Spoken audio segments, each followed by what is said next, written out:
Yo, as always, like, share, subscribe. Now let's just get into it. So, Michigan defeated Purdue 41-13. And I know this is a little late, but I've been sick, y'all. I mean, I don't know what you want me to say. I've been sick. And, the game ended so late, I just didn't have the energy to go on and knock out a video, So, but feeling better today, so let's just get into it. So, this wasn't a game like, oh, we got to worry about anything, So, game starts off and Michigan gets up 17-0.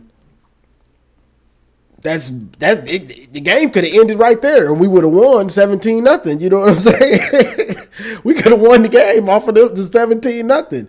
But then, there was a muff punt and some things like that. The offense got a little bit stagnant, kicked a couple field goals, and then third quarter, they went on and finished it. Michigan really couldn't run the ball that well against Purdue, at least the running backs. The best running plays came off of like reverses and jet sweeps and things like that. But for the most part, it was JJ, throwing the ball with JJ. Now, JJ, what did he have? JJ was 24 of 37 for 335. No touchdowns, no picks. He was sacked 3 times. But they also didn't run. They didn't have any design runs for JJ also. I mean, obviously, you're getting ready for Penn State, Maryland, and OSU. You don't want them getting hurt against Purdue. So that's it right there. But JJ was leading the offense, and that's kind of how it's been this year. Is we're leaning more on JJ this year, and you could say it's because they have to, or you could say it's because they want to, or they have to. But that's just the way it's went this year. The offensive line it just hasn't gelled where how we would want it to have in the run game.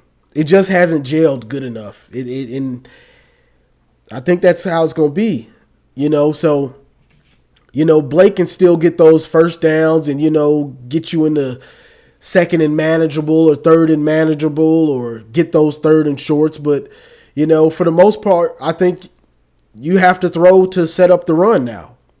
That's if you want to run it like you want to run it, you're going to have to throw to set it up. And also another thing, I think you either when they go to when they go to the 12 personnel, those big sets with where they bring in extra offensive linemen, those sets seem to work good for the run because it's just a lot to deal with. If when they're not doing that and they're trying to run out of the shotgun, I think they need to go to more spread sets. Honestly, I think they need to go to more spread sets. I think they need to spread it out a little bit more. But, we're getting into the serious games. We don't know, and I don't like to buy into this saving plays stuff. But we know they're saving some things, obviously, especially as easy as it was this year. We know there's probably saving a lot of things this year. But, you want to spread them out. 2 doubles, both sides. 2 wide receivers over here, 2 wide receivers over there. Have those guys far out. You know what I'm saying? I see a lot of us doing a lot of trips with a one receiver on the other side, which it's cool, but that third receiver, the way the formation is set up, you still got guys right there because of the way the alignment is. I'd like to see doubles on both sides and have those guys far out. Get them out of there. Just spread them out. Get them out of there. I don't know what. Get them out of there. Get those guys away from the box. Put them out. So we'll see. Last year they did the same thing, and then they Even though the offensive line was further along than this last year, it definitely was. They were better at running than this, but we're going to see. So that's the thing. Defense is just playing lights out. You got Will Johnson had a pick. What was it? Will Johnson had a pick. He should have had 2 picks. Yeah, should have had 2 picks, and the defense is still looking good. You know, they're doing what they got to do, and they're just looking good, flying around. Those zones are looking very nice. Mikey, I'm not sure why Sainer still was in so late to get lit up off the line like that, but he was in there. His dude is trying to really put in some work. I know what he's doing. He's trying to get as much work in as possible for probably the draft. But the more you out there, that's more of a chance of you getting worked. And you got worked, my brother. You did get worked at the end. So that's just that. But yeah, for the most part, this was a good game. Like this, if JJ wasn't, and I got off track a little bit. JJ wasn't as sharp as he could have been. You know, he threw for 335. JJ probably, if JJ is on point, he probably throws for 400 in this game. And it's 55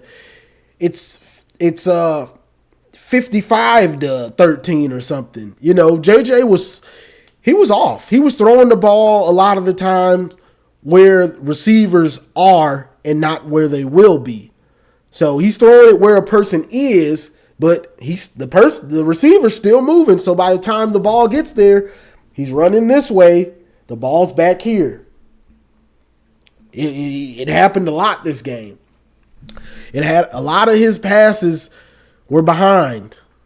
You know, a lot of them were. So that's something to look out for. You know, they came off a bye week, so a little bit of rust is to be expected because JJ was super sharp, and I honestly hated that they had a bye after that Michigan State game because JJ was sharp.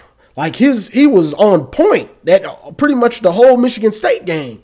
So, you know, you're coming off of a rhythm, you know, that rhythm of that game, and then if there's another game the next week, you can stay in rhythm, but you have the bye week. Now you can just get rusty just because you're not playing an actual game.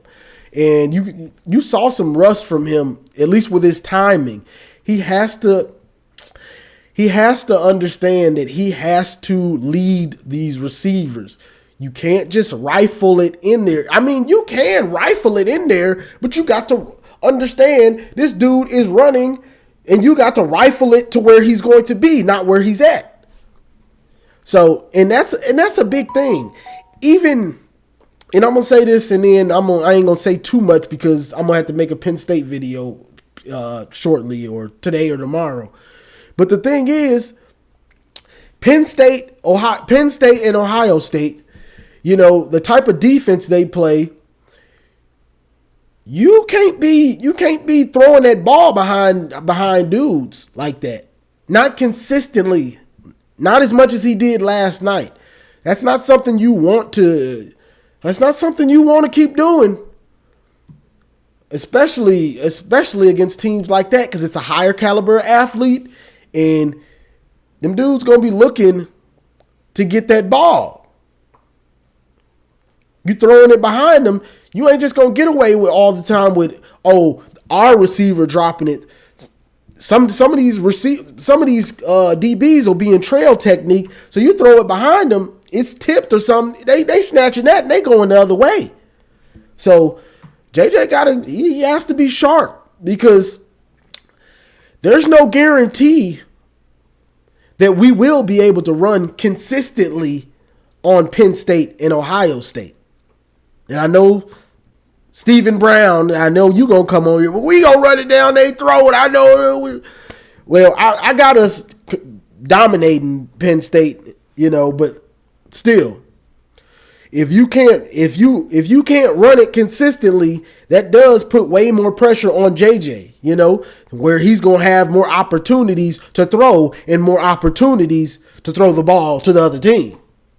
So, it's real now. All the joking, all the playing, it was fun, and I was having a blast. But it's real now. So it's real now. So we got Penn State coming up, and it's time. It's time. Now, the reason I say all this is because I wish the run game was coming along better than it is. It's not where I want it to be. Now, Blake in short yardage and goal line, he's money, but we're talking about the just getting 125, 35 yards, but, and also they haven't really had to just sit back and run it down people's throats regardless of what's going on, so that's part of the problem also, but we still haven't really seen it. So it'll be interesting to see. But the thing that I like about Sharon Moore is he's not afraid to throw trickeration in no matter what time of the game is. And just like last night, he was smart enough to see the run game isn't really clicking like that. And you saw Blake frustrated and was yelling coming off the field like, come on, offensive line, get it together. He was talking to himself or whatever. And I don't think I saw Blake after that. I'm not sure. But, they know it. But I like about Sharon Morris. He was smart enough to see, okay, let me manufacture a run game. Doop, reverse to Samaj Morgan. Boom, see ya. 50 in a cloud of smoke. You know what I'm saying? So that's something that I like about Sharon Moore is he's not afraid to, throw some trickeration in there for the offense. So that's about all I got for this one, y'all. It was a good win. Good to get these guys mojo back going, and now it's time. Everything has leaded up to now. So it's about getting everything going. We still playing these games. These fans and these other teams, they still mad about the Stallions and all that stuff. Well, it's real though. It's real now though. They can worry about that. We worried about trying to kick Penn State head in. So that's about it for this one. I'll